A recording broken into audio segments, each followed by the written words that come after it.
ஒரு வருடத்திற்கு 100,000 மைல்ஸ் பறப்பேன், 100,000 மைல்ஸ் ஆன் ரோடு டிராவல் பண்ணுவேன். இது மாதிரி தான் என்னுடைய வாழ்க்கை. உலகம் முழுவதும் இந்த திருப்பணியை செய்வதற்காக தியாகம், உழைப்பு இவைகள் எல்லாவற்றோடும் என் வாழ்க்கை மலரத் துவங்கியது.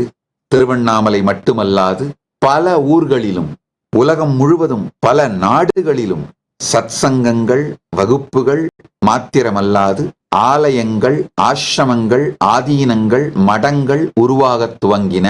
இதோடு சேர்ந்து எதிர்ப்புகள், வதந்திகள், பிரச்சனைகள் அவைகளெல்லாமும் உருவாகத் துவங்கின. ஆனால் பரமசிவ பரம்பொருளின் பேரருளால் ஒரு முறை கூட பயமோ கவலையோ அணுகியதே இல்லை. ஒரு முறை கூட பயமும் கவலையும் தீண்டியதே இல்லை.